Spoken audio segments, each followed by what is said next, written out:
con protocolo dentro del aula, salieron y no se dejaron de cuidar. En ese sentido tendrá que haber una campaña de esclarecimiento mayor a la que hay, por todos Pero lados. que quiero sumarlo aquí a la conversación a Nicolás Trota, ministro de Educación. ¿Cómo te va, Nicolás? ¿Cómo están? ¿Cómo se pueden mantener las clases en este contexto?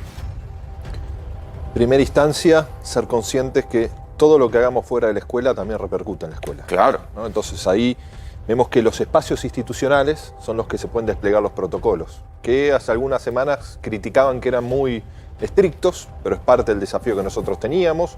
Manifestamos que no los íbamos a modificar, el 1,5 metros, la ventilación, el uso del tapaboca, el ingreso escalonado, y la segunda dimensión de los protocolos, que cualquier caso sospechoso lo tenemos que tratar como un caso positivo. ¿Qué seguimiento tienen ustedes de la eficacia que está teniendo o de los contagios que está habiendo en las escuelas? Nosotros tenemos una plataforma que es Cuidar Escuela, que cada incidente sospechoso o positivo, cada escuela lo tiene que cargar. Y a partir de ahí lo que no estamos detectando es que haya aulas contagiadas, sí, casos positivos. ¿Y ahí qué pasa?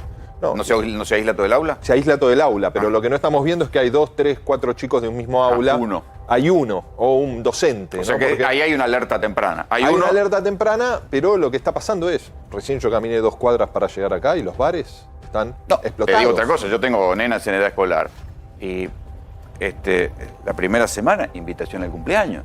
Bueno, Un cumpleaños, no, pero son pocos, 8, y los padres...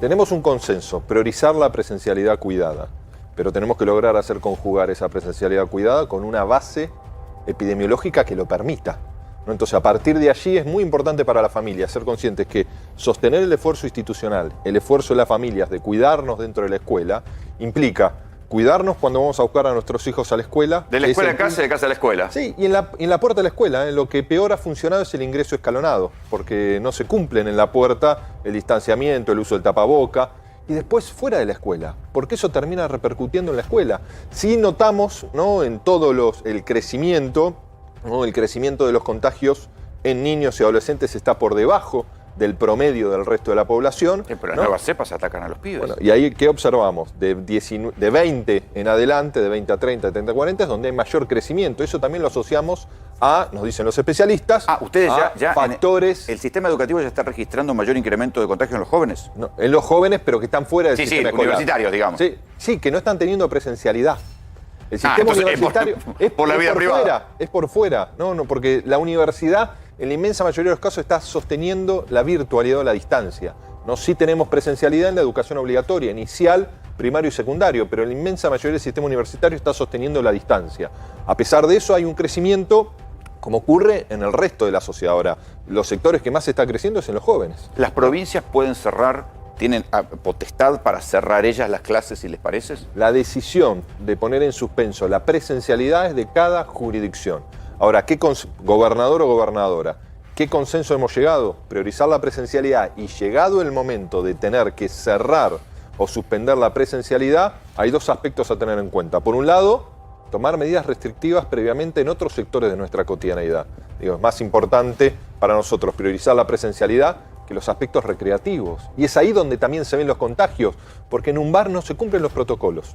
En la escuela se cumplen los protocolos, o deberían cumplirse. ¿Y qué lectura hace lo que está pasando en Uruguay? Uruguay, que el año pasado había mantenido clases, ahora acabamos de escuchar al presidente de la calle que la semana pasada cerraron todo hasta después de Semana Santa. Bueno, es que Uruguay, el doctor es especialista, ¿no? Pero lo que uno observa en Uruguay a partir de la lectura es casi la primera ola que está recibiendo el COVID, ¿no? El año pasado los indicadores de impacto del COVID fueron muy bajos en Uruguay, ¿no? Una sociedad de 3,5 millones de habitantes. Entonces también Uruguay tiene que llevar adelante su propio aprendizaje social e institucional de lo que es transitar esta pandemia, ¿no? Nosotros aprobamos los protocolos el año pasado, los aplicamos parcialmente en gran parte de las provincias, no de manera masiva, pero sí en los últimos años, durante el 2020. Tenemos vacunados ya casi 500,000 de docentes y auxiliares con la vacuna de Sinopharm, con una dosis, y los protocolos están funcionando. Por supuesto, nada ha sido descartado, ¿no? ¿Se puede llegar a una instancia de suspensión? Sí, pero nosotros también planteamos priorizar la escuela y que la suspensión tiene que ser en la mínima unidad geográfica posible. No podemos tomar una provincia como un todo. ¿Por qué? Porque cada distrito o departamento puede tener bienes públicos distintos, cantidad de población distinta y realidad epidemiológica distinta. Y lo que nos tiene que llevar a tomar las decisiones es la evidencia, no es una cuestión de deseo. Si nosotros vemos que los factores epidemiológicos se descomponen en la escuela, por supuesto va a haber que adoptar medidas restrictivas. Porque acá yo creo que el enigma es social más que sanitario, porque en términos sanitarios es cuestión de números, de curvas, de predicciones, más o menos se ve. El asunto es lo que el enigma es verdadero, es cómo se lo toma la sociedad, cómo se tomaría la sociedad un cierre económico o cómo se tomaría la sociedad un decir, bueno, muchachos, no podemos sostener las clases presenciales. Bueno, yo creo que por lo que uno ve, más allá que las encuestas son siempre parciales, estamos en un momento de mucho dinamismo, la sociedad prioriza el cuidado de la salud, ¿no?, en el marco de la presencialidad. No es una presencialidad a cualquier costo, porque inclusive hoy no tenemos un sistema de presencialidad plena. Hay una alternancia entre presencialidad y no presencialidad. La inmensa mayoría de las provincias, Buenos Aires, Córdoba, Santa Fe, Entre Ríos, ¿no?, tiene un esquema de una semana en la escuela, una semana seguimos aprendiendo en casa. Bueno, en la ciudad de Buenos Aires, gran parte de las escuelas de jornada completa se transformaron en escuelas de jornada simple. Los chicos van todos los días, pero la mitad del tiempo. Bueno, y eso es lo que tenemos que ser conscientes. Mantener, aunque sea algo de presencialidad. Hay que mantener algo de presencialidad, priorizándolo, pero con una mirada muy atenta, porque es una situación de enorme complejidad, y somos claros en esto. Priorizar la presencialidad tiene dos factores. Cuidarnos fuera de la escuela, eso es lo que le pedimos a las familias, y si hay que restringir, restringamos otros aspectos antes de la escuela. ¿Qué tal, ministro? Dos cositas. A ver, primero una aclaración y luego una pregunta. Veo que están hablando bastante de los bares, ¿no?, la aglomeración que se genera. Ahora, no es solamente los bares, ¿no?, es la actividad económica en general la que hace que la gente se termine juntando. Digo, tenés bares, pero peor que los bares puede llegar a ser, no sé, los trenes, los colectivos o el funeral de Maradona, digo. Hay distintas cuestiones que creo que son más preocupantes de los bares. Uno. Segunda pregunta directa. ¿Cómo viene el tema de la deserción escolar, digamos, la cantidad? ¿Cuántos de los chicos que se cayeron el año pasado, que si no me equivoco el año pasado habíamos tenido más o menos un 50% de pibes que se habían desconectado, cuántos de esos volvieron este año y cuántos no? Bueno, no fueron 50%. La Evaluación Nacional de la Continuidad Educativa y Pedagógica nos marcó que el 90% de los chicos tuvieron continuidad educativa. Por supuesto, nadie aprende en casa lo mismo que se aprende en la escuela. Los aprendizajes fueron muy heterogéneos porque la Argentina es un país profundamente desigual. Nosotros, a partir de allí, con las 24 jurisdicciones educativas, llevamos adelante un programa que se llama Programa Acompañar. De esos un poco más de 900.000 chicos, 370.000 cada jurisdicción, las distintas jurisdicciones establecieron un vínculo en el segundo semestre del año y fortalecieron la trayectoria principalmente en el verano. El bajo nivel de contacto no implica deserción. Lo que se está trabajando hoy en día a partir del inicio del ciclo lectivo, que lleva un mes y medio o 2 semanas según la jurisdicción, es ir a buscar a los chicos, fortalecer las trayectorias educativas, que es el gran desafío que tenemos este año. ¿La matrícula está más o menos igual entonces? La matrícula está, en rasgos generales, está similar. Nosotros estamos terminando de avanzar en todo un proceso que es uno de los desafíos que tenemos este año, que no se había logrado todavía en el sistema educativo argentino, la nominalización de cada estudiante para poder hacer un seguimiento desde los 45 días. ¿Que no se sabe quién es quién? No, sí se sabe, pero no se tiene un seguimiento individual de cada uno de los chicos. Sin embargo, el otro día hubo una manifestación muy rara. El Ministerio de Educación fue prácticamente tomado por una manifestación que decía que había que reforzar la conexión de los pibes más pobres. Por ahí tenemos el video, mira. ¿Qué fue eso? No, fue una manifestación que tiene componentes de reclamo absolutamente legítimos en un país con profunda desigualdad y con un crecimiento de la pobreza. Lo que nosotros no compartimos es ninguna instancia que implique violencia. Sí, ¿no? Se robaron las bicicletas. No, bueno, eso fue uno de los aspectos, ¿no? Pero la ruptura de una puerta, la vandalización de un edificio histórico, ¿no? Eso para nosotros no puede ser avalado bajo ningún punto de vista. Nuestra principal preocupación era que no haya una segunda escala de violencia, ¿no? Por eso hablamos con el Ministerio de Seguridad. ¿Pero esa gente que entró, eran alumnos o eran militantes? No, son movimientos piqueteros. ¿Pero eran alumnos reales o no? Bueno, yo no quiero evaluar quiénes eran, ¿no? Me parece que era, por lo que uno observaba, eran organizaciones sociales, movimientos sociales piqueteros, ¿no? Nosotros, ¿qué estamos planteando? Y es parte de lo que estamos reflejando en nuestras políticas públicas, y es lo que refleja el presupuesto educativo 2021, que ha sufrido el mayor crecimiento interanual en la historia, ¿no? En unos aspectos se pedían becas. Yo quiero manifestar, nuestro gobierno ha aumentado la inversión en las becas Progresar 163%. ¿No? Las becas Progresar en cuanto a la transferencia de recursos ha crecido entre el 50 y más del 150%. Hoy ya tenemos 810.000 jóvenes que se han inscrito en las becas Progresar, que tienen una contraprestación: estudiar, finalizar la educación obligatoria, la educación superior o la formación profesional. computadoras, ¿no? Estamos invirtiendo 18.000 millones de pesos, ¿no? Para la ¿Se van a fabricación. volver a entregar las computadoras que dejó de entregar Macri? Sí, se están entregando. Entregamos 130.000 el año pasado y hoy con 8 empresas argentinas, después de un proceso licitatorio internacional complejo que van a terminar generando casi 2.000 puestos de trabajo en el proceso completo.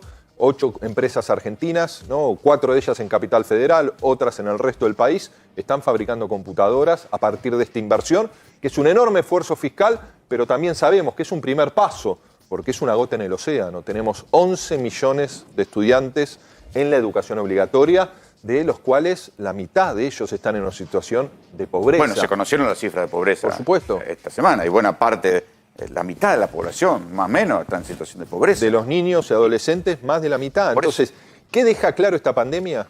¿No? Que se iluminó la desigualdad. También lo que quedó claro es la responsabilidad indelegable del Estado.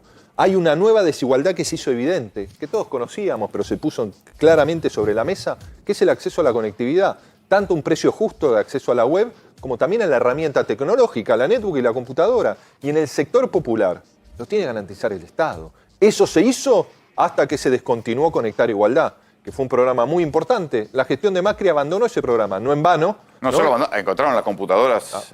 Sin repartir. Bueno, las ¿Cuántas eran? 130.000 que distribuimos. ¿Eran esas? Eran esas, ¿no? Que nos llevaron varios meses de recuperación, cambiar batería, pila, actualizar el software. Bueno, todo eso fue un trabajo. ¿Pero eso por qué? Yo creo que Porque digo, por algún motivo se dejan 130.000 computadoras tiradas. nunca respondieron por qué. Me parece que lo que era Pero imperdonable... algún que había, papel debe haber, algún no, había trámite no, administrativo. inclusive el Estado argentino tuvo que pagar casi 12 millones de pesos por el estoqueo de esas computadoras que no se distribuyeron. ¿no? O sea, que ahí era una cuestión ideológica.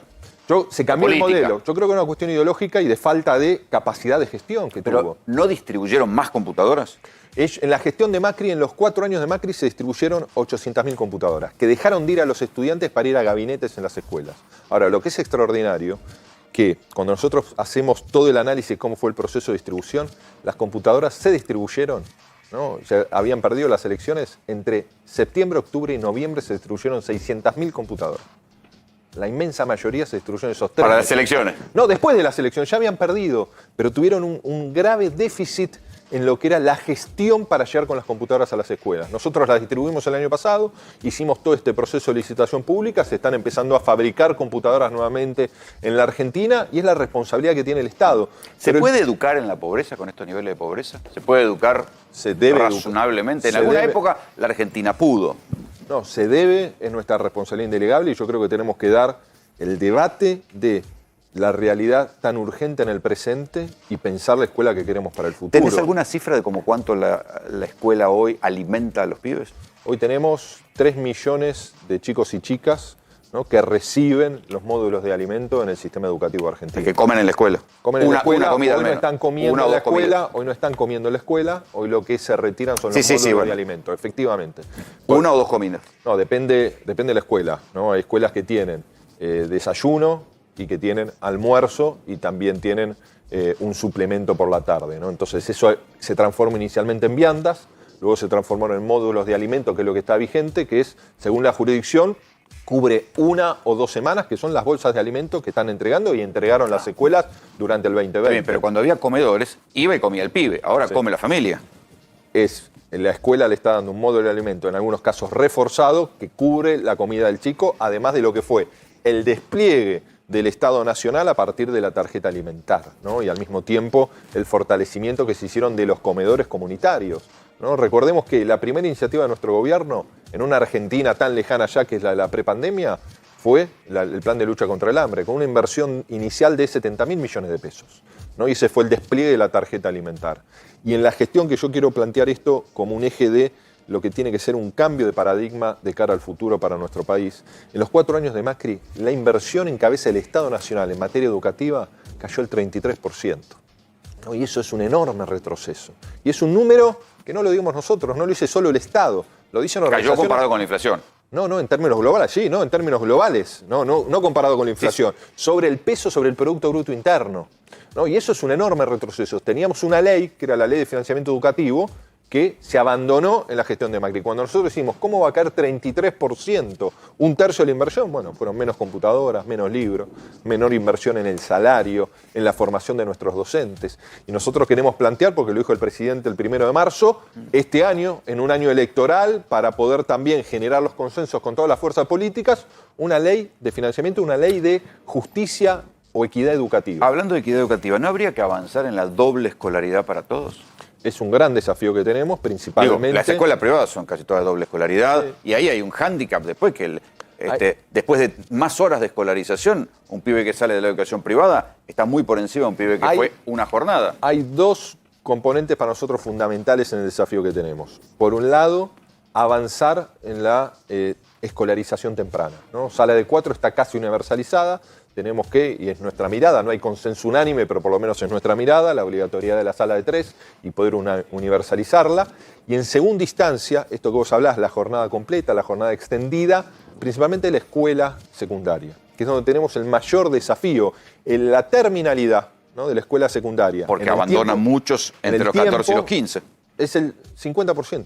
La mitad de los chicos termina la escuela secundaria en el tiempo adecuado, ¿no? Después eso lo extendemos, ¿no?, con mayor tiempo al 70%. La deserción, o sea, me quiere decir que la deserción en la secundaria es 50%. Que termina en tiempo, sí, la deserción, la no finalización termina siendo un poco inferior al 30%. Ahora, para nosotros Es plantear... altísimo. Es muy o sea, vos alto. me querés decir que la mitad de los pibes que no terminan la secundaria en tiempo. No termina la secundaria en tiempo. O Y sea ese que es el gran repiten. desafío que tenemos. O sea que repiten algún año. No, repiten o Repiten o terminan abandonan. la escuela y deben materias, ¿no? Claro, Hay perdón. repitencia o abandonan la escuela o terminan la escuela y deben Y, materias. se sabe déjame por qué no averiguar, terminan? casi todos son los más pobres.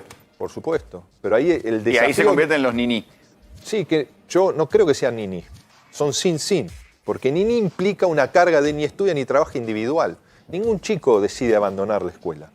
No es expulsado por la escuela. No es responsabilidad de una escuela en particular, es el modelo educativo. Que para nosotros plantear una escuela de jornada completa o jornada extendida, tenemos que pensar otra escuela. Porque si le sumamos horas, no es que vamos a lograr que estén más los Y chicos. es dramático por ahí- porque deja de ser un sujeto del mundo de la educación para pasar a ser un sujeto del mundo de la justicia.